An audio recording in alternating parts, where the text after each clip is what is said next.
a grabar. Perfecto, ya está grabando. Buenos días, estimados alumnos de primer semestre del curso de Organización y Gestión de Procesos.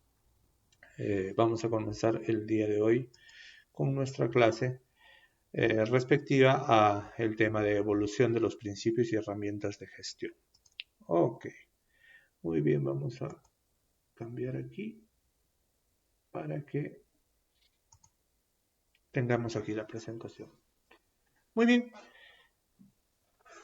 todo proceso surge de una necesidad, ¿no? Entonces, cuando yo necesito hacer algo, me organizo y de alguna manera veo las posibilidades para establecer los pasos necesarios para elaborar algo, para conseguir algo. Y esto normalmente, pues, por ejemplo, a ver, miren, tengo que ir, me dicen, no tengo que ir de mi casa a mi trabajo. Entonces yo analizo, ¿cómo voy a ir? De repente el primer día me voy en combi, ¿no? En transporte público. Y me doy cuenta que hay 2, 3, 4 factores. Les estoy explicando mi caso, ¿eh? Les estoy explicando mi caso. Entonces, el primer día me fui en transporte público y punto número 1, me demoré 1 hora por el tráfico, por todo esto. Para mí, punto negativo, porque es demasiado tiempo. No vivo tan cerca ni tan lejos de mi trabajo, ¿no? De la institución. Entonces, ya estaba analizando el tema, ¿no? Punto número 2, el transporte público estaba lleno. Con este tema que tenemos que cuidarnos, que tenemos que mantenernos saludables y todo esto, era un punto negativo también, puesto que por más mascarilla que tengamos y todo esto, estábamos exponiéndonos a un riesgo. Punto número 2, en contra. Punto número 3, que de repente no iba a llegar a tiempo, ¿no? Esto está incluido en el tema de la demora, ¿no? En el tema del tráfico, en el tema de todo esto. Había que salir mucho más temprano. Segunda opción que tomé, entonces ya establecí los pasos para esa primera consecución del objetivo. Yo llegué al objetivo, sí, porque salí temprano, llegué a tiempo, pero no me gustaron las circunstancias. Entonces tenía que optimizar ese proceso, porque no me gustaba ese proceso, tenía que hacerlo evolucionar. La segunda vez que fui al trabajo, el retorno al trabajo presencial o semipresencial que estamos haciendo, opté por, a ver, voy a probar irme caminando, a mí me gusta caminar. ¿Cuánto me demoré? Me demoré también aproximadamente 1 hora. Iba más tranquilo, iba a mi paso, iba tranquilo, no me aceleraba mucho. Entonces de ahí llegué también, ya reducí uno de los factores, ¿no? Reducir uno de los factores, que era, por ejemplo, el hecho de estar en la combi expuesto y todo eso, porque iba caminando tranquilo, hacía ejercicio y no reducí el tiempo porque prácticamente me demoraba lo mismo, ¿ya? Entonces, ahí reducí algo, optimicé algo, que era reducir el riesgo de contagio y de la apretadera y de la calor y de todo este tema en la combi, ¿no? Entonces, pero no optimicé el tema del tiempo.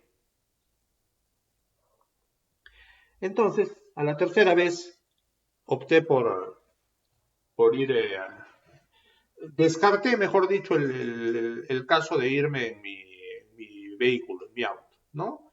Porque dije, vamos a estar en el mismo tema del tráfico, vamos a estar en el mismo tema, quizás vamos a eliminar la combinación, pero se aumentaba otro factor también que era el consumo de combustible, eh, la tensión por estar manejando y todo este tema, ¿no? Entonces, eso lo descarté, no lo tomé como opción, pero ya estaba optimizando y analizando soluciones.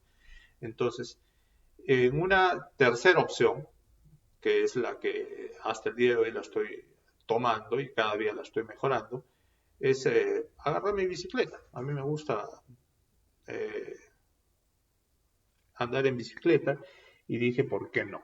¿No? Entonces, arranqué el primer día y me fui en la bicicleta, ¿no? Traté de ir a un buen paso, sin ir a tipo competición, a toda velocidad, ¿no?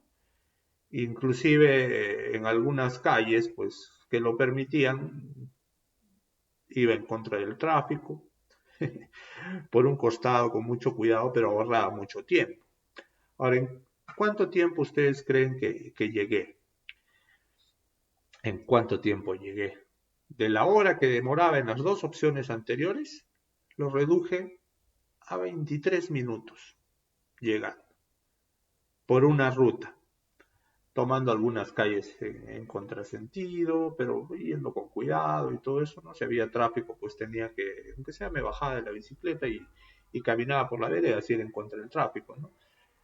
Y tomando algunas vías peatonales de repente, donde estaba permitido ir en bicicleta, y bajé a 23 minutos, como les dije. Punto a favor, para mi perspectiva, el tiempo lo bajé consistentemente. Punto número 2, iba más tranquilo, porque había pocos en la ruta que había escogido, que ya la optimicé después en el siguiente paso 2 veces. No había tráfico, eran vías peatonales, vías alternas, y hacía ejercicio. Otro tema a favor mío. Entonces optimicé el proceso. En una siguiente etapa ya decidí utilizar este medio de transporte. ¿Y qué es lo que hice? Optimicé algunas variantes en la ruta, ¿no? Porque había algunas opciones que iban a ser más rápidas o más seguras o más tranquilas, ¿no? Entonces, miren cómo ha evolucionado esta gestión de este proceso que yo determiné desde un día. Les estoy poniendo un ejemplo sencillo, un ejemplo claro, y lo ideal es de que ustedes lo apliquen en cualquier cosa que hagan. Así sea que ustedes se transporten de un lado al otro, que fijen un objetivo. Entonces, eso es lo importante, eso es vital para que ustedes puedan optimizar los procesos. Les he puesto un ejemplo sencillo y claro, el cual les va a permitir entender cómo podemos evolucionar, optimizar un proceso. ¿Para qué? Para que sea más efectivo, para que sea más satisfactorio, para que cumpla con el objetivo y también cumpla con lo que tú estás planificando, ¿no? Entonces, dentro de esa evolución, yo he evolucionado en opciones, he escogido opciones, medio de transporte público, caminar, medio de transporte propio y finalmente una bicicleta, ¿no? Entonces, yo he optimizado todo ese proceso y al final de cuentas he determinado, voy a ir de esta manera. Y conforme pasan los tiempos, siempre surgen algunos cambios, ¿no? Entonces, iba optimizándose este proceso. Por eso que vamos a ver este tema que es la evolución de los principios y herramientas de gestión. Muy bien. A ver, ahora sí nos vamos a abocar a nuestra área. El ejemplo que yo les di es un ejemplo global, un ejemplo simple, sin términos muy técnicos para que ustedes puedan entenderlo. Evolución. La base sobre la que se ha sustentado la gestión de las empresas ha ido cambiando con el tiempo de la forma siguiente. En primer lugar, los presupuestos de tesorería tuvieron extraordinaria importancia en los comienzos de la gestión profesional de la empresa en la década de los 50. Era un punto álgido, ¿no? En la década de los 60, en los Estados Unidos, se desarrolló la técnica de marketing. Ahí surge el marketing, que hoy en día mucha gente se llena la boca de decir, sí, el marketing, y ha evolucionado, han cambiado muchas cosas, pero esto ya viene de muchos años atrás. Estamos hablando de aproximadamente unos casi 100 años, ¿no es cierto? ¿No? Por ahí, un poco menos. Entonces, no 100 años, estoy totalmente mal, ¿no? 40, 50, 60 años, más o menos, ¿ya? Ahora, desde la mitad de los 70 hasta la actualidad, se ve el protagonismo de la estrategia. Primero la planificación estratégica, luego la dirección estratégica y hoy la dirección estratégica basada en procesos operativos. ¿Qué quiere decir esto? No entiendo.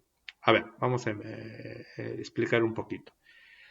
Surge en base al marketing la planificación. Entonces, nosotros en el ejemplo que yo les di hemos planificado. Hemos visto opciones. Ahora, la dirección estratégica es la que hace posible que una planificación se lleve a cabo. ¿Ya? Y hoy en día la dirección estratégica basada en procesos operativos, utilizando herramientas, utilizando métodos, utilizando técnicas. Entonces todo es proceso de evolución, todo es proceso de mejora continua, de optimización de procesos. Entonces, eso es lo que les dije en el ejemplito, ¿no? Entonces, esto es vital. Dice, evolución y herramientas de control. Entonces, para hacer esta evolución en una empresa, nosotros necesitamos manejar ciertas herramientas de control. ¿Ok? Por ejemplo, en los 50, en el periodo de los 50 teníamos la técnica de gestión de presupuestos de tesorería, ¿no? Y las características que se manejaban eran excesiva orientación interna, concepción simplista de la realidad. De alguna manera, en su momento, ayudaba, ¿no? Pero tenía que evolucionar, tenía que cambiar y tenía que adaptarse a los tiempos, ¿no?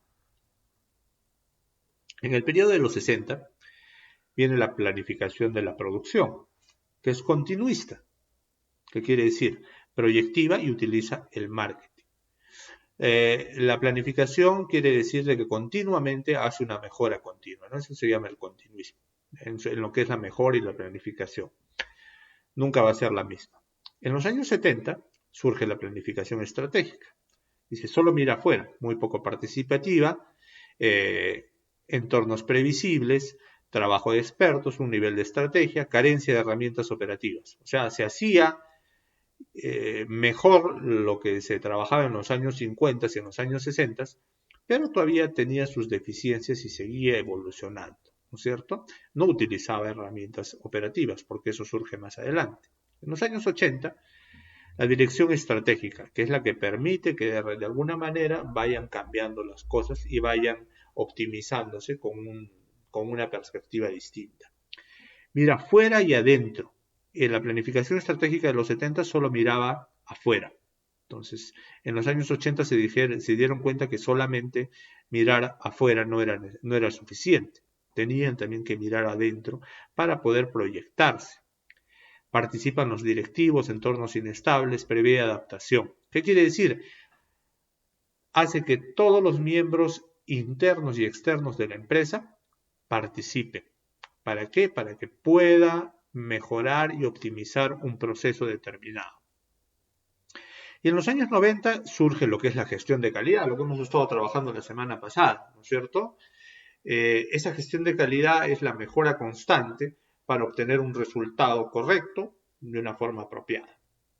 Utiliza estrategia, eficacia de los procesos. El protagonista es el cliente, ¿no es cierto? Eso dijimos también en la gestión de calidad. El protagonista siempre va a ser el cliente porque es nuestro objetivo final. Si él está contento, todos estamos contentos porque tenemos el dinero que nos va a pagar, él está contento y va a seguir con nosotros porque lo que estamos haciendo está bien y situaciones parecidas, ¿no? Está también dentro de la gestión de calidad la participación de las personas, la mejora continua de los procesos, el valor añadido, también dijimos lo que era una ventaja competitiva, ¿no? Dimos un ejemplo la semana pasada. Cliente-empresa y finalmente la gestión de cambio. ¿Ok? Situación actual. La organización piramidal y sus paradigmas. ¿Qué es una organización piramidal? ¿Quién sabe? Muchos hemos entendido este tema de la pirámide como algo beneficioso, pero a veces lo es dependiendo de cómo esté enfocado. A ver, vamos a entender un poquito. Las organizaciones piramidales respondían bien a un entorno de demanda creciente, pues permitían un importante grado de control. ¿Ya? Para ello, se desarrollaron grandes estructuras burocráticas, presupuestos, planificación, control de gestión, sistemas de información, etc. Todos están involucrados en conseguir un objetivo, pero en base a un esquema piramidal, que después, con los años, cambia y se determina que no es el más apropiado, pero ha sido parte de esa evolución. Estamos haciendo un poquito de historia. Entonces, como consecuencia del crecimiento, los procesos operativos y de gestión se fragmentaron en tareas de escaso significado, que se agrupaban por funciones específicas. Para controlarlas y coordinarlas nace la burocracia, ¿no?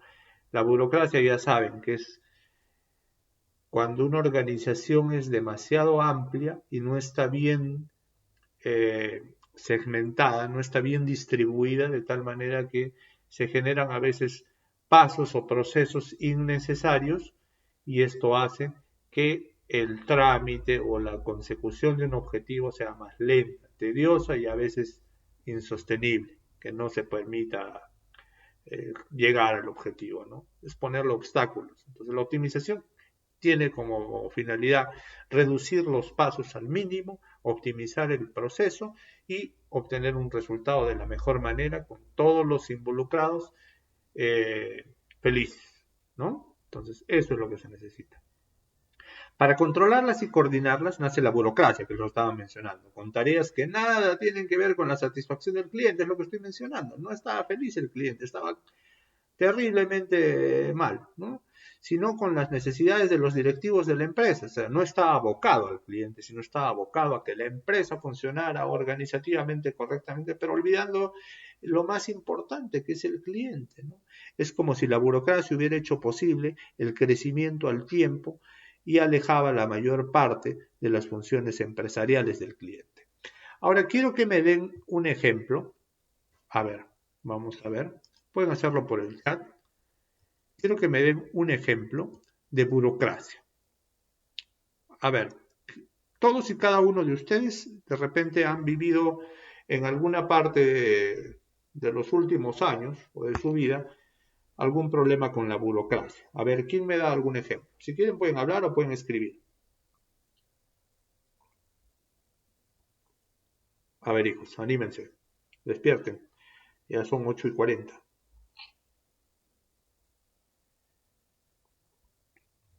A ver, en algún trámite, en alguna gestión que hayan hecho con una empresa pública o una empresa privada. ¿Cuándo han tenido algún problema con burocracia? Ahí está muy bien, Cristian, ¿no? El sistema de salud estatal.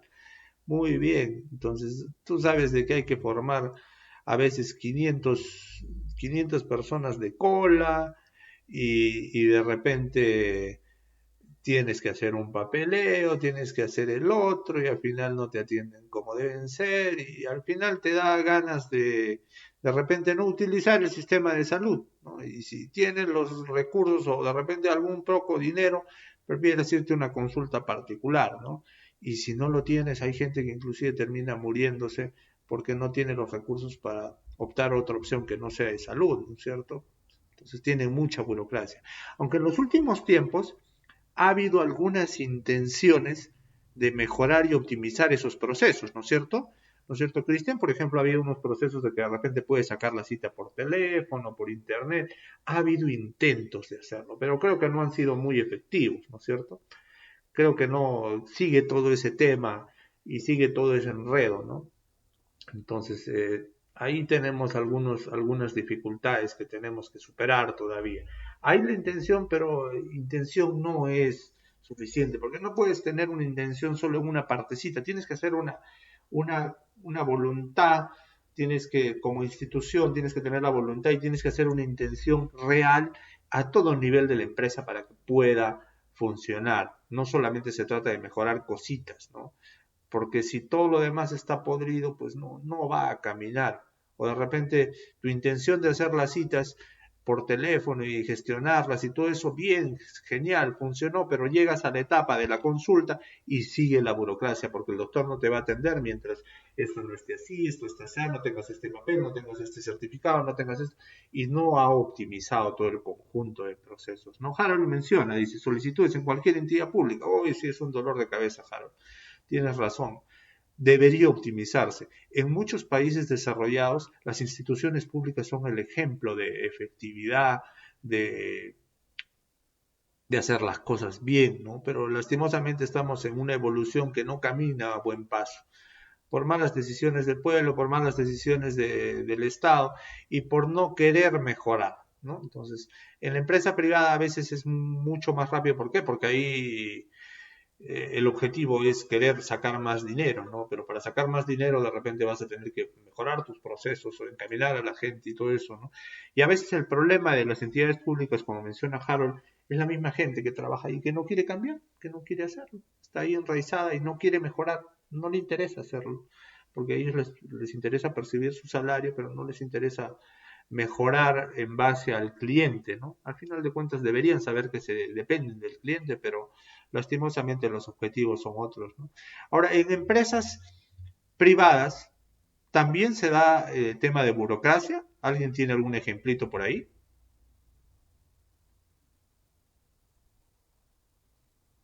¿Alguien tiene algún ejemplo de algunos problemas que hayan visto de burocracia en las empresas privadas? Sin miedo. A ver, pónganse a pensar, pónganse a analizar. De repente no lo han pasado ustedes, de repente lo ha pasado el papá, la mamá, el primo, la prima, el familiar, el amigo, que se anda quejando de eso todo el tiempo. Y de repente no estamos hablando de una empresa pública, ¿no? De repente estamos hablando de una empresa privada. También existe burocracia en las empresas privadas. Ahorita yo les voy a mencionar un ejemplo si no se les ocurre a ustedes. A ver, a alguien que por ahí se le prende el foquito. Muy bien, no vamos a perder más tiempo. A algunos se les van a ocurrir. Yo les doy un caso concreto de una empresa privada que todos conocen y que a muchos les trae dolores de cabeza. A ver, Cristian nos menciona, pero aún así a veces están coludidos con las autoridades locales. Uy, sí, tienes mucha razón, hijo. O sea, es una falta de organización a multinivel, ¿no? No solamente a nivel gerencial, atención al cliente, en todos los aspectos están con un tema de colusión ahí y de repente de no ser las personas que deberían ser o los profesionales que deberían ser, ¿no? Vamos al ejemplito de la empresa privada. Muy bien, Cristian. Ahí les doy un ejemplito, que es Movistar, ¿no? Movistar es un ejemplo de empresa privada que tiene mucha burocracia. ¿Por qué? Porque es una empresa que ha crecido desorganizadamente. Aquí en el Perú y en algunos otros países está mejor, pero en el Perú es terrible porque los que no conocen un poquito de historia, nosotros teníamos una compañía de teléfonos hace muchos años que se llamaba Entel Perú, ¿ya? Y esta compañía era como Movistar, ¿no? La operadora de servicios de telefonía y de comunicaciones del Estado, así como decimos salud para el tema de salud, este era para comunicaciones de telefonía, básicamente, ¿no? Una operadora telefónica, era Entel Perú. Pero como toda institución del Estado, y esto le estoy hablando hace muchos años atrás, miren, todavía en las instituciones estatales sigue ese problema, ¿no? Entonces el Estado decide venderlo, ¿no? Y darles la concesión por un montón de años y toda la jarana, y esa es otra historia, ¿no? Y ahí los españoles la compran y al comienzo se llama Telefónica, y de alguna manera los españoles adquieren ese tema de la desorganización y de todo eso que venía de una institución estatal al adquirirla, y no hacen mucho por mejorarla, ¿no? Y va creciendo desmedidamente porque ellos querían vender, lucrar, hasta ahora lo siguen haciendo. Y el tema es de que no crece de una manera ordenada ni desorganizada, porque hoy en día Telefónica tiene tantos usuarios, tantos servicios, tantos departamentos que no puede controlar el monstruo que ha creado, porque ha crecido de una manera desorganizada, ha evolucionado de una manera desorganizada. Es por eso que muchas personas tienen problemas con el servicio, con la atención, con los trámites, con esto, con el otro, y existe la burocracia. ¿Por qué? Porque para hacer ciertos procedimientos te piden pues que hagas ciertas cosas, que no las hagas, o que las hagas de esta manera, que ahora busques este formato, y hay burocracia también en empresas privadas. Muy bien, vamos a continuar para que no nos gane el tiempo y no resulte muy pesadito el video. Perfecto. Entonces, esto es el tema de la burocracia.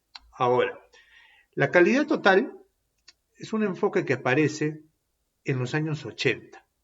Pasa por incorporar un nuevo concepto de calidad como elemento estratégico de competitividad que afecta a la calidad del producto, al servicio, a la entrega, al precio, a la gestión. Cuando dice afecta, quiere decir se involucra con estos aspectos para mejorarlos, ¿no? Eso es la consecución de la calidad total. Una empresa tiene de repente 5, 6, 10 departamentos de producción, de atención al cliente, de mantenimiento, etcétera, etcétera, etcétera. Y lo ideal es buscar en todos y cada uno de los departamentos individualmente la gestión de la calidad en los procesos que ellos realizan individualmente. Entonces, ahí consigues, a eso se refiere con calidad total, que todas esas pequeñas unidades manejen sus entornos de calidad individualmente en cada uno de sus departamentos para conseguir la calidad total de la institución. A eso se refiere la calidad total. Es un término que viene en los años 80. Este enfoque global de la calidad en la gestión empresarial reorienta a la empresa hacia la satisfacción del cliente. Requiere una amplia participación de todo el personal, conceptos que ambos no estaban contemplados entre los paradigmas de la gestión occidental. ¿Qué es un paradigma? ¿Quién sabe qué es un paradigma? A ver, explicamos rapidito qué es un paradigma. ¿O alguien sabe? A ver, mencióname. Habla de paradigmas. ¿Qué es ese término paradigma? A ver, hijos, díganme. Eso, nos pasamos. ¿Qué es un paradigma? A ver, vamos a ver qué nos dice nuestro amigo Google. Paradigma. A ver, es el conjunto de unidades que pueden sustituir a otra en un mismo contexto porque cumplen la misma función. ¿Ok? Entonces, el paradigma es algo que nosotros tenemos estipulado como de repente un objetivo, cómo deberían hacerse las cosas. Ahora, cuando dicen, tú rompes esos paradigmas, ¿no? El concepto de paradigma es utilizado como un sinónimo de ejemplo, ¿no? Para hacer una referencia en el caso de que se tome como modelo, por ejemplo. Por ejemplo, a ver, ¿cómo se hacen las cosas? Se hacen de esta manera, ese es el paradigma. Ahora dicen, vamos a romper los paradigmas porque podemos mejorar ese modelo, que cómo se hacían las cosas. Entonces, esos paradigmas pueden cambiar, pueden evolucionar, pueden hacerse distintos para conseguir un objetivo de mejor manera. Todo tiene que ver con los procesos, acuérdense, siempre enfóquenlo a ese tema, ¿no? Todo tiene que ver con los procesos. Muy bien. Perfecto. Seguimos. Ahora, esto de los paradigmas, la gestión occidental se refiere al occidente y al oriente. ¿No? Occidental se refiere a Estados Unidos, a la parte de Europa y todo esto. ¿No? Eso es cuando se habla de occidental, que son los países desarrollados con los que marcan la pauta en determinado momento y después de muchos años nosotros agarramos esas tendencias porque ellos ya las han probado y saben que son efectivas, ¿no? Entonces, esto es importante. En la actualidad se presentan a los directivos de las empresas nuevos retos. ¿Cuáles son estos nuevos retos? El poder ha pasado de la oferta a la demanda. Los clientes cada vez son más exigentes y responden menos a criterios genéricos. Como ustedes, ¿no? Buscan calidad. ¿Cómo se llama eso que se busca cuando se compra algo o cuando se quiere hacer las 3 Bs, ¿no? Bueno, bonito y barato. A veces es difícil conseguir esos 3. Muchas veces, ¿no? A veces se consigue bueno, se consigue bonito, pero no es barato. A veces es barato, pero no es bueno ni es bonito. A veces es bonito y es barato, pero no es bueno. A veces es bueno, no es bonito, pero tampoco es barato. Hay miles de combinaciones. Entonces, eso es lo que nosotros buscamos cada vez y nuestros estándares van mejorando, ¿no? Y los chinos han mejorado mucho en este aspecto, ¿no? Porque antes el producto chino era malo, pero con los años los chinos han ido aprendiendo de los americanos, de los países desarrollados, han copiado muchos de sus productos y sus servicios y los han optimizado y los han mejorado, ¿no? Es una potencia que va a dominar el mundo dentro de algunos años, ¿no? Ya no muy pocos, ¿no? Porque ya lo están haciendo en muchos aspectos. Entonces, el cliente es el que manda, la demanda es la que manda, ¿no? Ya no es solo la oferta, sino ahora la demanda es la que cumple con todos estos, ¿no? Y la que tiene que poner el objetivo para qué es lo que quiere el cliente y en base a eso la empresa se maneja, ¿no? De unos mercados locales está pasando a unos mercados más globales. La competencia aumenta, mientras que la demanda de los sectores tradicionales no crece como lo hacía antes. ¿Quién ha hecho eso posible? Internet. Si tú antes en tu pueblito de repente, o en tu ciudad pequeña, agarrabas y vendías algo, y de repente estaba creciendo tu negocio. A ver, vamos a ver, esperen un ratito. Hay alguien que está intentando entrar. Ya está. Ahí está. Muy bien. Seguimos. A ver, vamos a pasar esta pestaña a la otra pantalla. ¿Ya? Para que no me esté interrumpiendo y pueda verlo sin desviar la atención de la presentación. Perfecto. Muy bien. Seguimos. Entonces, estábamos hablando. A ver, acá creo que nos hemos pasado. Sí, ya está. El poder ha pasado de la oferta a la demanda, ¿no? La demanda es lo que prima, ¿no? Los clientes son cada vez más exigentes y responden menos a criterios genéricos. Entonces ellos quieren algo más elaborado, un producto más específico, ¿no? Y de los mercados locales está pasando a los mercados más globales. Eso es lo que ha facilitado el Internet. Y la pandemia ha despertado mucho eso. Si tú no tienes presencia global en Internet, si tú no publicitas tus mercados en Internet, pues tienes un público algo reducido, ¿no? Es lo que yo les explicaba, ¿no? De repente tenías tu negocito, tu idea de negocio, tu producto. Entonces, tú al comienzo te promocionabas simplemente por tener tu local, de repente, ¿no? Pero de repente más adelante te iban bien las cosas y hacías una publicidad en radio, tenías un mayor alcance. Después el periódico tenías un mayor alcance. Pero si es que promocionas en Internet, ya no solamente podrías acceder al mercado local, sino al nivel internacional. Eso es lo que está pasando con el mercado, ¿no? Eso se llama la globalización, ¿no? Entonces, la globalización quiere decir que tú ya vas a eliminar también intermediarios, porque de repente el productor, ¿qué es lo que pasaba antes en China, por ejemplo? El productor, bueno, en Japón, ¿no? Porque era quien producía más los electrodomésticos y tecnología, ¿no? Entonces, de repente él fabricaba teléfonos, ¿no? Y teléfonos muy buenos. Pero esos teléfonos él no los vendía en su localidad, en Tokio de repente, ¿no? Y agarraba y venía un comprador y le compraba un lote de 10.000 teléfonos, ¿no? Y él agarraba y los vendía a otras personas a nivel del mundo, y esas otras personas las vendían a otras, y eso se llaman los intermediarios, ¿no? Entonces, mientras más intermediarios haya, ¿qué creen ustedes que pasaba? El precio aumentaba, ¿no? De intermediario en intermediario era su negocio. Ellos compraban a 5, lo vendían a 7. El otro lo compraba a 7, lo vendía a 10. El otro lo compraba a 10 y lo vendía a 15, porque de repente tenían que viajar al medio continente. El que lo compraba a 15 de repente lo vendía a qué sé yo, a 25, ¿ya? Y al final de cuentas ese te lo vendía a ti a 35. Y tú pagabas 35 por algo que costaba 5. Eso no era bueno para el mercado. Y la globalización ha hecho posible que tú tengas un contacto directo con el vendedor. Que de repente vas a tener que pagar los costos de envíos y todo eso, pero va a resultar mucho menos que de repente no pagarás 5, pero pagarás 10. Ya, el doble. Pero no vas a pagar por los 35 que te estaba cobrando cuando había 50 revendedores en el camino, desde la generación del producto hasta tus manos, que eres el comprador final, ¿no? Entonces, esto es importantísimo.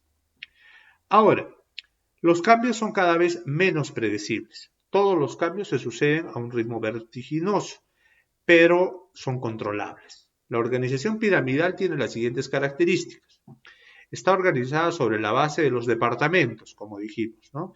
Que agrupan funciones homogéneas y muy especializadas, departamentos separados, y cada uno de los departamentos maneja un nivel distinto, ¿no? Entonces, descansa esencialmente sobre dos supuestos básicos, la jerarquía y el control. La jerarquía es quién está encima de quién, ¿no? Por eso es una pirámide, del más bajo al más alto, ¿no? Y el control es la manera de controlarlos porque los estás organizando. El formalismo, la burocracia y una cierta inflexibilidad hacen que el desempeño del personal sea bastante predecible. ¿Por qué? Porque todo lo tiene pauteado, todo lo tiene de alguna manera organizado para saber qué es lo que tiene que hacer en sus procesos, limitando su creatividad y poniendo coto a su espíritu emprendedor. Esto es uno de los puntos negativos con respecto a lo que se refiere de estos esquemas y organizaciones piramidales. ¿Por qué? Porque la creatividad hace de que mejoren los productos. El espíritu emprendedor hace de que puedan surgir nuevos mercados. Entonces eso lo estaría cortando, ¿no? En consecuencia, ha permitido el crecimiento controlado de las empresas dentro de unos entornos bastante predecibles. La organización piramidal, al responder a un modelo mecánico de estructuración, tiene obsesión por asignar todas las actividades a una casilla de su organigrama. Es muy parametrado, ¿no?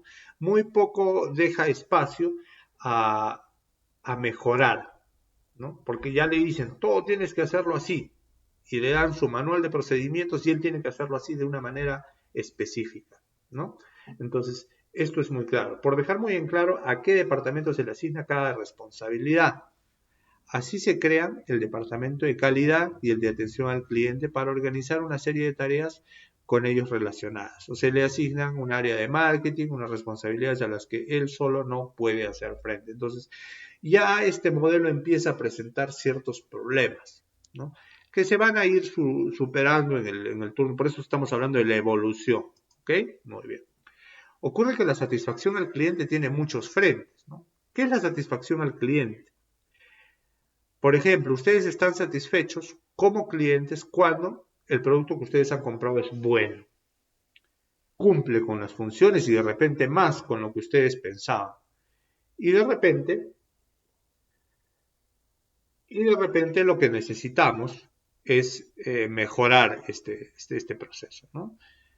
Espérenme un momentito, por favor. A ver, una pausa. Me está escribiendo un docente que no ha tenido problemas, creo, con un ingreso a su clase. A ver, déjenme chequear.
Ya está, discúlpenme. Justo estaba escribiendo mi profesor, el ingeniero Marco, que tenía un tema con un salón. Pero ya está solucionado. Muy bien.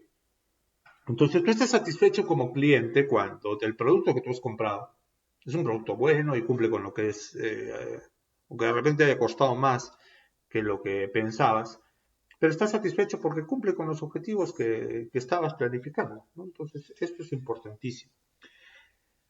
Ahora, la satisfacción al cliente tiene muchos frentes. A ver, vamos a ver. Investigación de sus necesidades y expectativas, actividad que sí es parcialmente asignable a un departamento concreto. ¿Qué quiere decir? Que hay un departamento que analiza el comportamiento del cliente y todo esto, ¿no? Entonces, el diseño de productos y servicios cada vez más adaptados a las necesidades y segmentos más pequeños de clientes hasta llegar a los usuarios individuales. Entonces, el objetivo es el cliente final, pero yo tengo que analizar todo el proceso de diseño y servicios para que de un producto, diseño un producto y los servicios que yo pueda brindar, para que estos productos finales cumplan con lo que el usuario final o el usuario individual, que le denomina aquí, esté contento y esté feliz. Y después siga comprando mi marca, siga comprando mi producto, de repente saca una nueva versión, él también lo va a comprar porque sabe que hay todo este trabajo por detrás. La fabricación de productos perfectamente asignables y entrega de servicios requiere la participación de muy variadas personas. Entonces esto va a depender también del entorno, del tipo de producto, de varias cosas. La tramitación de quejas y sugerencias que son recibidas por muchos miembros de la organización. Esto es muy importante en atención al cliente. ¿Por qué? Porque si yo no escucho lo que el cliente me está diciendo acerca del producto, no voy a poder mejorarlo, no voy a poder conseguir más ventas, no voy a poder solucionar problemas que tenga mi producto o servicio y no voy a poder evolucionar. Así de simple. Y finalmente tengo que medir la satisfacción del cliente. Por eso es de que ustedes, por ejemplo, cuando a veces llaman a hacer un reclamo, una solución a un banco, a una operadora telefónica, al final han visto que les ponen una encuestita ahí por teléfono para que marquen 1, 2, 3. Esa es la medición de la satisfacción del cliente. Entonces ellos van a medir si el cliente está satisfecho, está insatisfecho o está totalmente molesto, ¿no? Acerca de un servicio que no se soluciona. Entonces, ahí entran a tallar los canales de comunicación, como por ejemplo las centrales telefónicas, las operadoras que le solucionan. Ahora está una nueva tendencia que son por ejemplo, los asistentes inteligentes, ¿no? Que al final no te solucionan nada en algunos de los casos. ¿Ya? En algunos de los casos sí, pero en muchos de los casos, por ejemplo, en Movistar tienen un operador inteligente que no es una persona y trata de solucionar y al final ni te entiende lo que tú estás hablando y es una desgracia, ¿no? Pero en algunos casos sí son bastante eficientes porque solucionan problemas concretos, ¿ya? Y lo hacen rápido, ¿no? En algunos casos. Muy bien, perfecto. Hasta aquí, ¿alguna pregunta? Antes de que continuemos. Muy bien, gracias, Cristian. Alineación técnica, cultura, mercado. Dentro de esto hay que tener ciertas consideraciones, ¿no? La dimensión técnica es el aspecto más frío de cualquier empresa, exento de emociones e intenso en el soporte documental. ¿Qué quiere decir? Que se aboca a lo que la empresa tiene que hacer en una producción. No hay acá que yo puedo variar y todo eso, no, todo ya está parametrado para hacerlo. La dimensión cultural. La dimensión cultural está integrada, ¿por qué? Está integrada por el factor humano. Es cálida y emocional. Se trata de lo que las personas tengan los comportamientos adecuados, ¿no es cierto?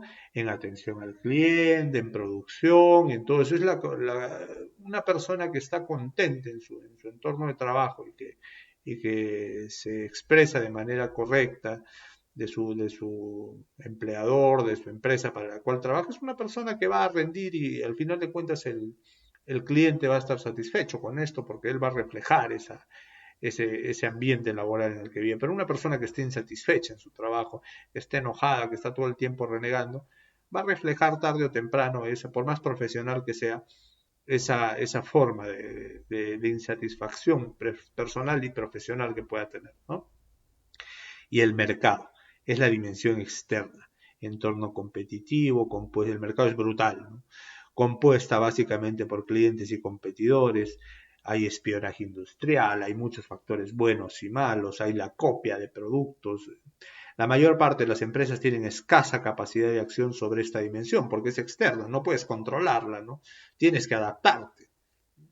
Es preferible adaptarse a ella manejando adecuadamente las otras dos que sí son accesibles. La dimensión técnica y la dimensión cultural, porque eso sí depende de ti, está dentro de tu empresa, pero el mercado no. Tú tienes que adaptarte al mercado y el mercado en estos últimos años ha cambiado de una manera radical.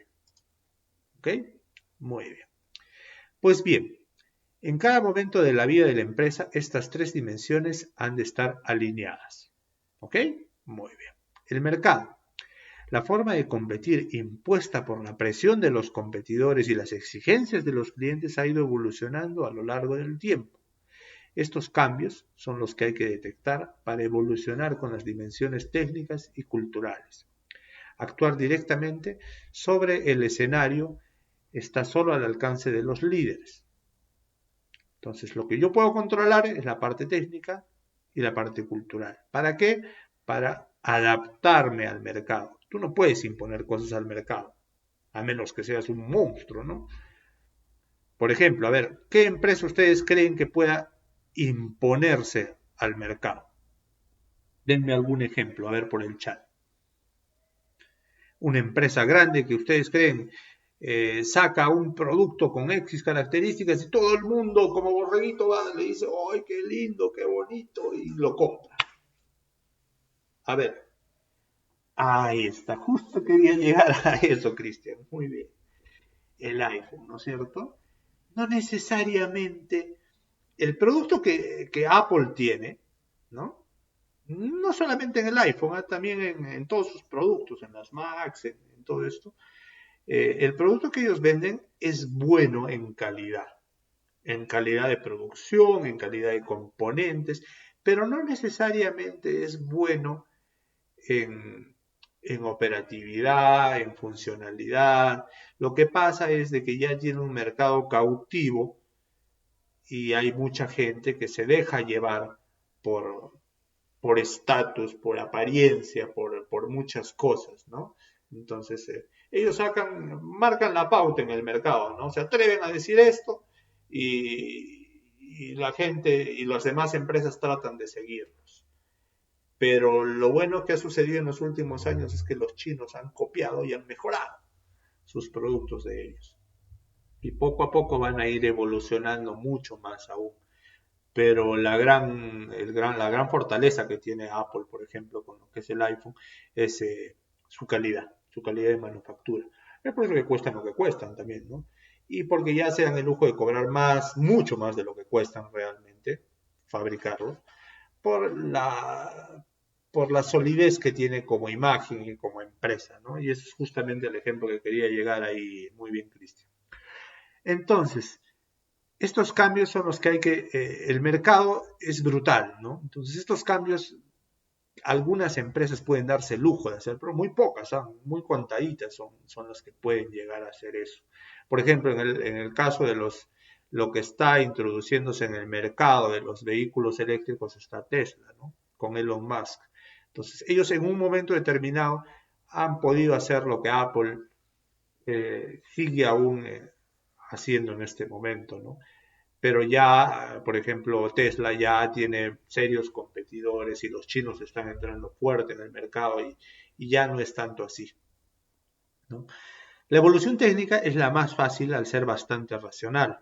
Hay modelos que nos orientan. La técnica, sin las personas adecuadas, queda en un compendio de manuales y documentos escasos de valor, en burocracia, ¿no? Entonces, la evolución técnica es la más fácil al ser bastante racional. Entonces, tú puedes evolucionar técnicamente algo, pero si no tienes las personas adecuadas, queda en papel y al final de cuentas no es efectivo. La evolución cultural es la más lenta, ya que tiene un importante componente emocional. Estas tienen que estar soportadas por la evolución de la técnica, ¿no? La técnica tiene que empujar a la evolución cultural. ¿Por qué dice que tiene un componente emocional la evolución cultural? A ver, ¿quién me dice? Vuelvo a repetir la pregunta. ¿Por qué se dice de que la evolución cultural tiene un componente emocional?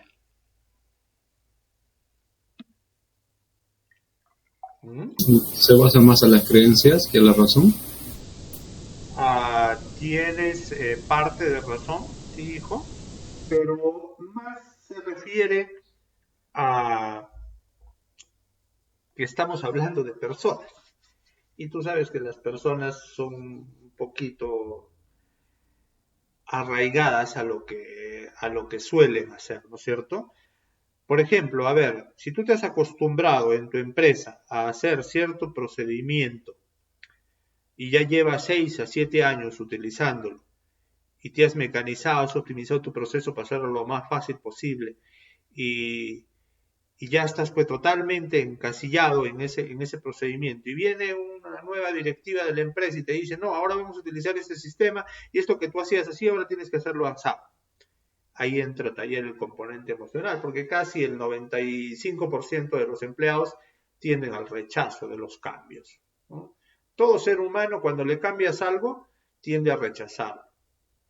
Pero tiene que haber un proceso de adaptación, tiene que haber un proceso de mejora, tienes que hacerle ver que lo que va a hacer de ahora en adelante es más fácil y más sencillo que lo que hacía. Pero ese proceso de cambio tiene que, de alguna manera, hacerse bien para que lo tome de buena manera y lo adapte, ¿no? Ese componente emocional de los seres humanos que tenemos, ¿no? Porque a veces resulta todo lo contrario y disminuye la productividad porque los empleados no se adaptan a los nuevos procesos y todo eso.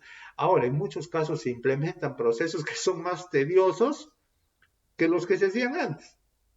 No se han hecho bien. Entonces, a eso me refiero con el componente emocional. Pero lo que me mencionaste, Ico, también está muy bien, porque tiene que ver también con eso un poquito. Ahora, la forma de mejorar está caracterizada por un enfoque sistemático de acuerdo con procesos definidos, ¿no? Un enfoque sistemático quiere decir de que de repente podemos generar un sistema en el cual establezcamos unos procesos definidos y optimicemos el proceso. Muy bien, Cristian, tradición también, ¿no? A veces la tradición te juega en contra porque dices, no, estamos acostumbrados a que tiene que respetarse nuestra tradición de hacer las cosas así. Pero tú ya como ser pensante tienes que analizar si lo que realmente te están proponiendo es bueno, ¿no? Y puede resultar de una manera mucho mejor. Eso es lo que hay que darnos cuenta poquito a poco. Muy bien. Ahora, decía, ¿no? Un enfoque sistemático de acuerdo con procesos definidos. Considerarla como parte de un sistema de trabajo con base en hechos y gestionada de forma participativa. Todos tienen que participar en el cambio, ¿no? Orientada a añadir valor específicamente a conseguir objetivos del cliente y de la empresa y hacerlos mucho más efectivos, mucho más rápidos, ¿no? No se trata de poner nuevas tendencias, nuevas mejoras, cuando de repente esas van a ir en contra de la productividad, a generar descontento y todo esto, ¿no? En la actualidad el problema no es si mejora sí o no, sino cuánta mejora es necesaria para mantener o mejorar la competitividad. Entonces, no se trata de implementar mejoras por implementarlas, sino de optimizar los procesos para que sea más fácil hacer algo y cumpla con el tema de la competitividad, en el caso de una empresa, ¿no? Entonces, esto es importante. Acá tenemos un pequeño gráfico en el cual vemos cómo se maneja la alineación de técnica, cultura, escenario, ¿no? Ahí tienen la técnica, aquí tenemos la cultura, tenemos los paradigmas. A ver, vamos a poner aquí. Muy bien. Acá tenemos la cultura. Son las tres dimensiones, la técnica, la cultura y los paradigmas, ¿no es cierto? Ahora, la técnica y la cultura a veces podemos manejarla para romper los paradigmas dentro del escenario que tú vas a trabajar, ¿no? Y ese escenario tiene que proyectarse en tres aspectos, que es cómo manejabas tú las cosas, cómo las manejas hoy en día y cómo te proyectas para manejar estos procesos en un futuro. Y todo esto está relacionado en base a un producto como objetivo final un cliente, ¿no? Y este producto puede tener el control, la calidad del producto, los planes de inspección, ese es el mejoramiento continuo, y esto tiene que ir de la mano con un cambio cultural de las empresas, de los trabajadores, del personal y de cómo manejo las cosas. Ahora, el control te permite hacer la corrección, la reacción. Si ves algo mal, optimizas y lo corriges. Das conformidad y avanzas, ¿no? El aseguramiento de la calidad también es muy importante porque este aseguramiento de la calidad te va a permitir de que constantemente controles tu mejora y tu optimización. Y para eso tenemos los ISOs que estábamos mencionando en la clase pasada, ¿no? Ahora los ISOs van a variar. En el caso de nosotros de lo de gestión es el 9019-94, ¿no? Tenemos la prevención, la jerarquía, departamento y el cumplimiento. Esta es la parte de las personas, ¿no? Y finalmente el cliente, como gestión de calidad de servicio, también tenemos las normativas y la mejora. Esto ténganlo como una referencia nomás. Estamos empezando a trabajar, pero más o menos entendemos cómo va la cosa, ¿no? De nuestros aspectos generales. No nos centremos mucho en tratar de pretender de que lo vamos a memorizar al 100%. No es mi objetivo tampoco. Es una referencia de cómo se manejan los aspectos dentro de una empresa con los procesos, el control de calidad y todo esto, ¿no? Muy bien. Ahora, el desarrollo de la organización. Una visión estratégica del desarrollo de la organización que se puede ir construyendo cada día, ¿no? Entonces, la visión estratégica es fundamental porque es a dónde queremos nosotros llegar, ¿no? Estratégicamente, a dónde yo quiero llegar para que la empresa se desarrolle. Entonces, eso es importante. Y se va construyendo esto día a día. Esto no es de que hoy día planifico y mañana ya lo tengo hecho. No, señor, hay ciertos cambios que necesitan todo un proceso y a veces son años, y a veces son días, a veces son meses, dependiendo de lo que tú estés poniendo como objetivo, ¿no? La sistematización de la gestión. Todo aquello que es repetitivo en su ejecución puede ser sistematizado para hacerlo de manera más eficiente y eficaz. Acá puntualmente a lo que nos convence a nosotros. Nos compete a nosotros establecer un sistema, elaborar un sistema, programar y construir un sistema que optimice los procesos.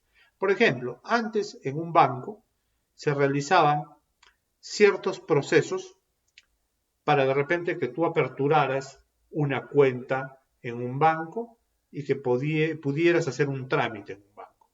Y todo se realizaba de manera manual. Tenían, aunque les parezca chistoso, tenían sus libritos y escribían todo a mano. Después vinieron las computadoras, las primeras computadoras, y empezaron a optimizar esos procesos, ¿no? Poco a poco. Y hoy en día ya tienes la banca móvil, que lo puedes hacer desde tu teléfono, y muy rápido, y va a evolucionar todavía más, ¿no? Ahora, conforme que surgen procesos, también surgen problemas. Que surgen mejoras, que surge evolución, también surgen problemas. Por ejemplo, en el caso de la optimización, pero también surgen beneficios, ¿no? En el caso de la optimización, de llevar el cuadernito antes que utilizaban para abrir las cuentas, hacer las transferencias, todo eso, las transacciones bancarias, de repente un operario, un trabajador del banco se demoraba unos 30 minutos en aperturar una cuenta. Hoy en día lo puede hacer en menos de un minuto. ¿Por qué? Porque se ha optimizado ese proceso. Y eso es bueno para la empresa. Y es bueno también para el trabajador porque no tiene que estar escribiendo tanto. Ese es el cambio que se quiere. Ese es el desarrollo de la organización que se quiere. Porque va a optimizar y va a beneficiar a ambas partes. Al cliente, al empleado y a la empresa, ¿no? Ya no son ambas partes, son tres partes. Muy bien, acá nos está John. Perfecto. Seguimos entonces. Ahora, identificando los diferentes procesos de la empresa, se construye el mapa de procesos y todos ellos de ejecución repetitiva y que vale a la pena formalizar. Entonces, un sistema tiene que estar bien estructurado y bien pensado para que ayude en vez de que entorpezca el funcionamiento de una empresa, ¿no? Al normalizar la ejecución de los procesos de la empresa se aporta eficiencia y eficacia. Ahora, parte de esta evolución es que, por ejemplo, la empresa A hace su propio sistema y todo esto. Y trabaja con la empresa B, pero la empresa B tiene su propio sistema. Y no son compatibles entre ellos. Entonces se tiene que generar en un siguiente paso de la evolución de estandarización. ¿Para qué? Para que ambas empresas desarrollen sus soluciones en estándares que puedan interconectarse entre ellos. Y ya no solo estoy optimizando la empresa A y la empresa B, sino también los negocios que hacen entre ellos. Entonces, eso es parte de la evolución, ¿no? Dando el ejemplo concreto de lo que son nuestras empresas, ¿no? Ahora, esto es parte de la sistematización, ¿no es cierto? Muy bien. Ahora, la consolidación y mejora continua del sistema de gestión, como todos los cambios, la gestión sistemática que hay que consolidarla, la auditoría, eso es importante, que es una excelente herramienta para comprobar la consolidación y perfeccionamiento del sistema de gestión. ¿Qué es auditoría? ¿Quién sabe? A ver, Alguien por ahí en el chat de su opinión. ¿Qué es auditoría? A ver, piensen un poquito. ¿Qué es auditoría?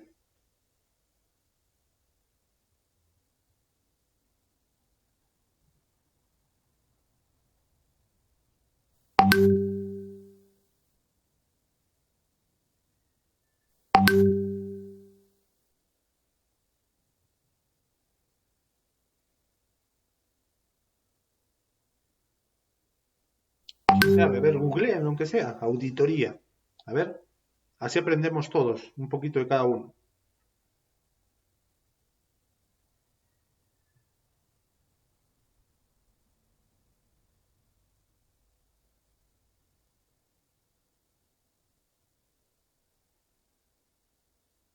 A ver, vamos, participen. Ahí está, por ejemplo, ya están participando.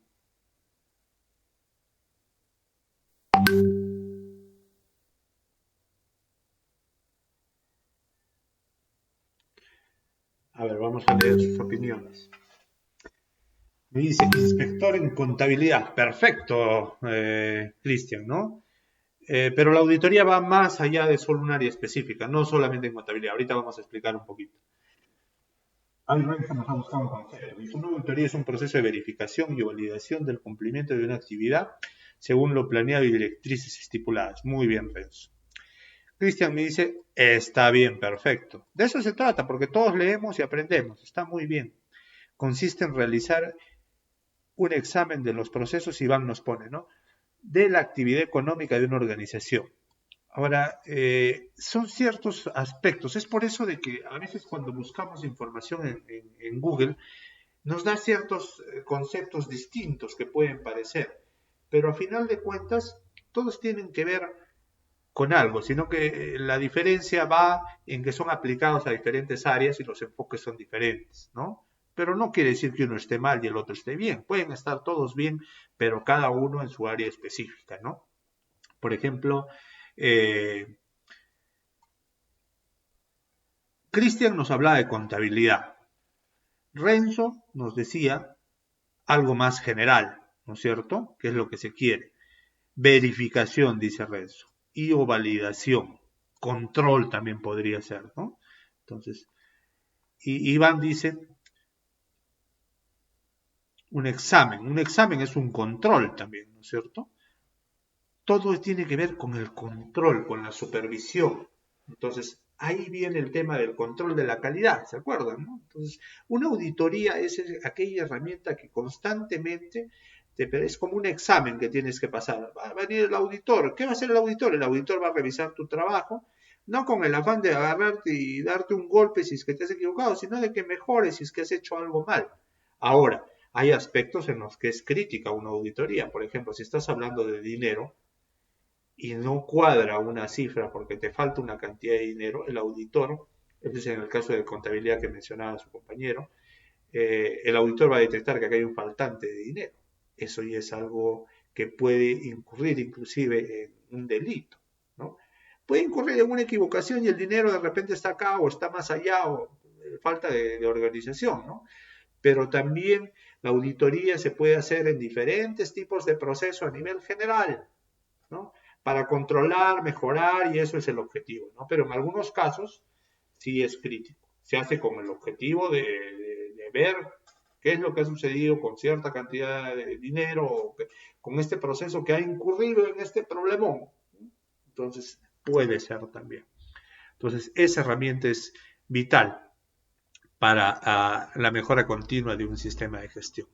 En paralelo, el propio enfoque hace la gestión de los procesos y permite ir dominando y mejorando cada día un poco más los procesos críticos para el negocio. O sea, el objetivo es la mejora, pero en algunos aspectos es pues vital de que las cosas se hagan bien, porque imagínense una nave espacial que va a ir con una tripulación, ahora que está, por ejemplo, SpaceX de Elon Musk, y va a ir a la Luna, ¿no? Se están preparando y ya han preparado varias pruebas.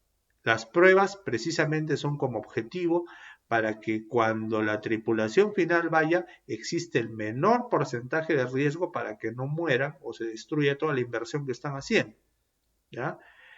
Pero, ¿qué pasa si hay un ingeniero que no calculó bien algo que debería calcular en un procesamiento de un tanque de combustible y explota todo y se va todo al diablo porque él no hizo bien su trabajo, ¿no? Entonces, por eso que se hacen diferentes pruebas. Entonces, esto es importante para que el proceso sea efectivo. Esta fase puede ser larga, hasta que empecemos a mostrar tendencias, no solo resultados puntuales, y en los indicadores de rendimiento interno y externo. Muy bien. Hacia la excelencia de la gestión, dice.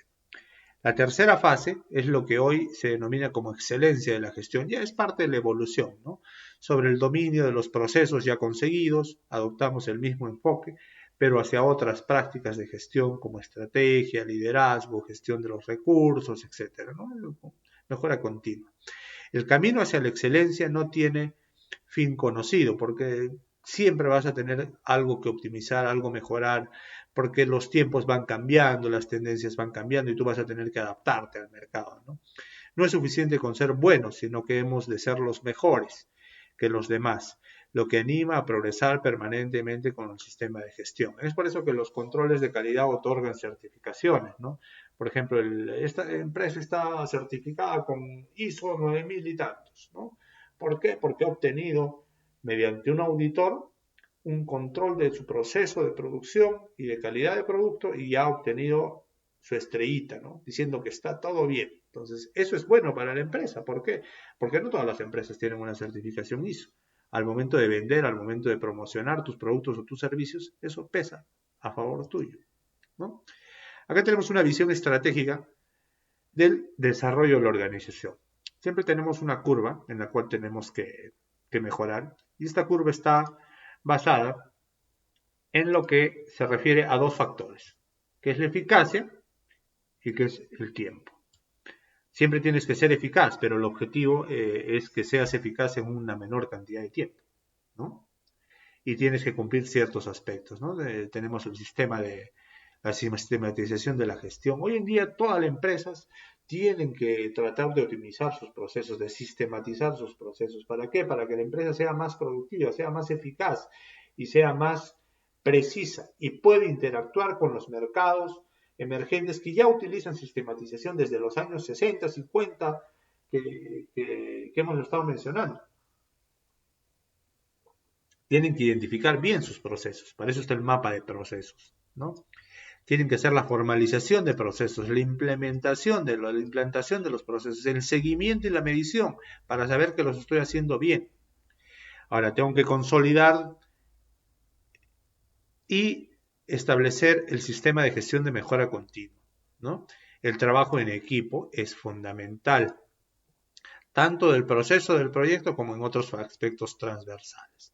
La gestión y mejora de los procesos clave, la auditoría, que hemos dicho, el control, porque si tú no controlas no te vas a dar cuenta si es que está mejorando la cosa, si es que está yendo bien, ¿no? Y la mejora continua en la gestión diaria, ¿no? Esto es elemental. Siempre mejorando lo que hice ayer, de repente hoy día lo puedo hacer un poco mejor, puedo ahorrar más tiempo, puedo ser más eficiente. Y todo esto teniendo como objetivo obtener, ¿qué cosa? La excelencia en las prácticas de gestión. Eso es ya cuando haces todo bien, pero quieres ser mejor aún, ¿ya? En los aspectos de estrategia, de personas, de recursos, de procesos y de liderazgo, hacia la excelencia en la gestión. Eso es un gráfico que te resume un poquito todo lo que hemos estado viendo, ¿no? De alguna manera. Ok, hijos. Muy bien.